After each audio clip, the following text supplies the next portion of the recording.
Let me ask you one thing, Andrew. What's the revenue at now?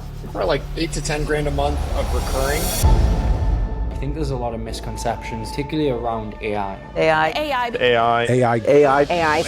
Let's talk about AI and whether it's going to take your job. Not if you learn it. It's actually ignorant now to ignore what's going on within the market. There's clearly defined SOPs, then you can automate that with AI. True freedom in your business is an app. You can either go wider or you can go deeper. I know what it's like to be stuck inside of a profitable prison. I was miserable. I hated it. In fact, I was borderline suicidal. I see AI as a tool to create freedom. So at the end of the day, we just leverage these tools so that you can do what matters most. You can go take your daughter to a movie showing on a Thursday afternoon. So instead, I started looking at how to leverage it, which is how I stumbled on your program. And I started clicking on the ads. And I think I was probably one of the easiest closes for whoever the sales guy was. It was a one-call close. Yeah. I was about to go through security line at the airport. I was like, so what is it, dude? Is it like 10 grand? All these offers are like 10 grand. I'm like, I'm good for it. Like, I'll pay it right now. I paid it right there. Whatever you guys are charging, it's not enough. Like the program is awesome. The program helped me find partners to help me grow the business. And then the support is unbelievable. Like you have a question or something, Nadia or whoever is there in the chat, they're helping you. Again, I've paid a lot more for less. Can we dig into, like, as you said, that starting point when you you finished the security line, you were like, okay, I'm in. What did that journey look like? Like, how quickly were you able to leverage to get some results? What did those results look like? Man, I was getting into the program. I'm like, this is so good, but I'm just like not technical. I started doing some of the coursework. I met with Nadia, I met with London. I went to some of the calls and I'm like, okay, I'm going to need help to build this out. And my MO is typically I have one of my VAs just watch all the content. So I'm like, hey, go take this course or webinar for me and learn, what it is to do. So that was when I got the idea. I think that was within the first 30 to 45 days of just kind of putting it out there in the program. I know that we'll make money because we're creating freedom for business owners. And that's all I care about. Like, I don't care if have partners, we're splitting the revenue, whatever. I just want to have fun and build something. And so this program really gives you the community and the support to do that. So I think it was probably within the first 45 days. And then we probably landed our first deal within the first 60, I want to say. Our first client was a podcast method. Yeah, Apollo and Instantly, $3,000 setup, $2,000 or $3,000 monthly retainer. So now the types of stuff we're doing now is like, I have a ton of friends. I'm a part of a network called Rise Up Kings. It's a bunch of Christian business owners. And dude, half of these guys are in construction. I don't know what it is. I guess people have to live and work somewhere. But so I'm like, if I can solve their pain points. It's work though as well, isn't it? Yeah, and I love those guys. They're so fun to talk to. And they're just good, hardworking dudes. Yeah. So the pain points that keep coming up, project management, estimation, and hiring and maintaining skilled labor. And then for home builders, uniquely, it's marketing and bookkeeping.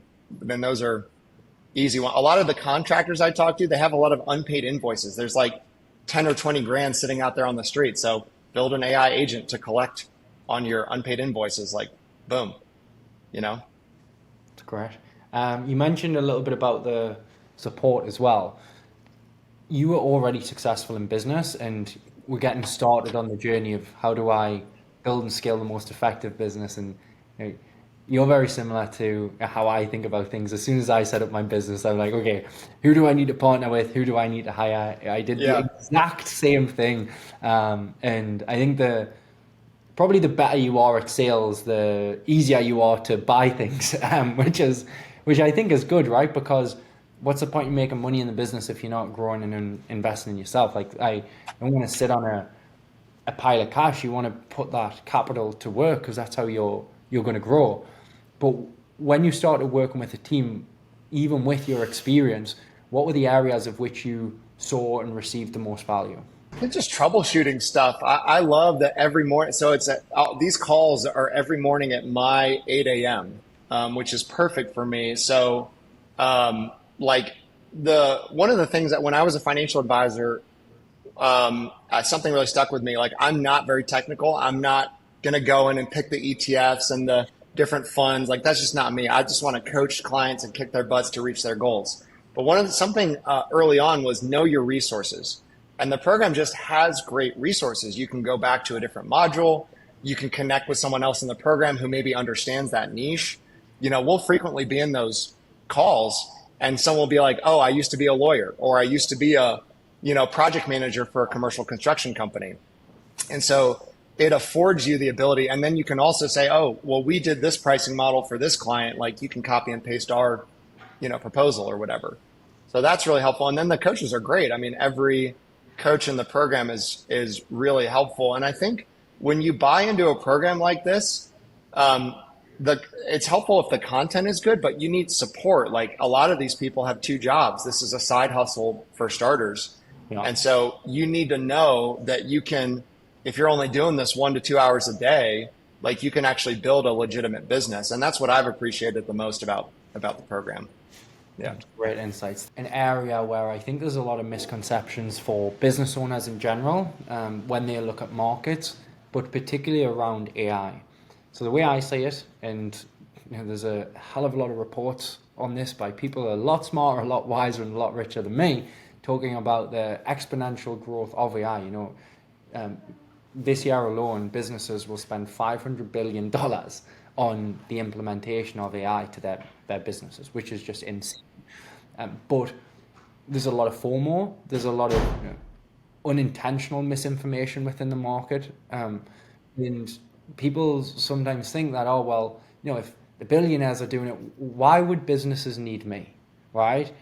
And that is a misconception. But as you've been going through, you've been speaking to business owners within construction and other markets and like you said, partnering with other people. What has been your experience in when speaking to people? Are companies receptive to this sort of message? How easy it is to go through the selling with them? Like, if I go to a networking event and I'm like, oh, I'm a financial advisor, everyone's like, not interested.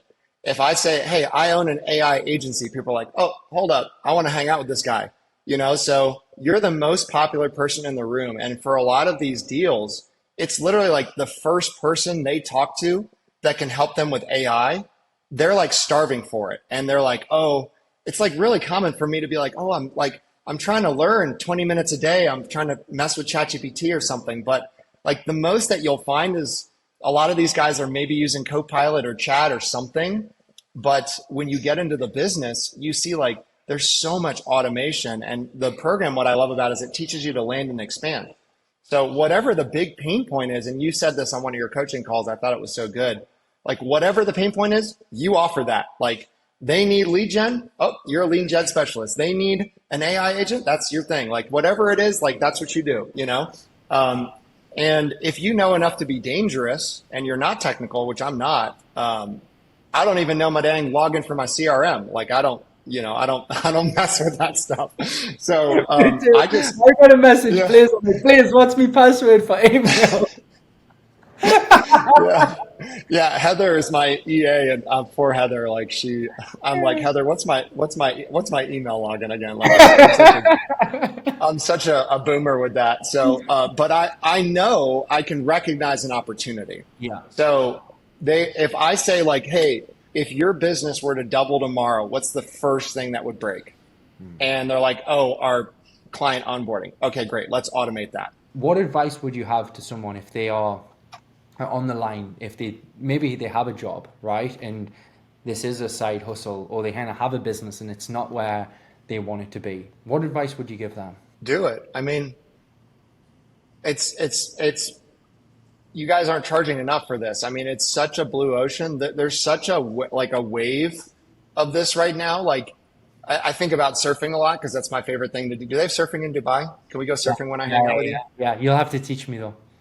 Okay, great. I'm not very good. I'm definitely going to start though because we're having our first baby in mid-December, and I'm like all the things that I want like to do for my son. Like, I should probably be doing those things. So I'm going to start. So yeah, I would love. Okay, cool. That's what we'll do. We're going to go surfing. I love that. So it's like a wave. You're just literally getting on the wave. Yeah. That's it. This wave is here. And if I think you've mentioned this, it's like the .com boom in the early 2000s, the cryptocurrency boom. Like this is the start of that. Like we're in the early phases, but it's advancing so rapidly. Yeah. So all you're doing, it's like half of surfing is just getting yourself in position in the right place to catch the wave. So get your damn board and get in the wave, like, because it's just going to pull you with its momentum. And I think it's Alex Hormozy that talks about that. Like, if you choose a niche that is a growing industry, for instance, coaching is a growing industry, it's a tailwind for your business. And I think that's a really good, like, there's a huge tailwind right now for this. Like, literally, I wouldn't consider myself an AI expert, but for most people, I am. Yeah. Like, who really is, who really is an AI expert? So you walk into a room, say, I own an AI agency, you're the most popular guy there. But these businesses, and I look at places where a family have worked or work, and I think it's easy to think that just because we're online doing business, that's what the majority of people are doing. Most people, even in big consulting firms, it's still there in the office, with the headphones on at the cubicle, and that is, I think it's slowly dying, but this new wave of innovation and how things can be done more effectively in, going back to what you said at the start, it's not just about getting money, but it's doing it in a way where you're free, right? You're not building yourself another prison. I think that, understanding that, and I work very hard.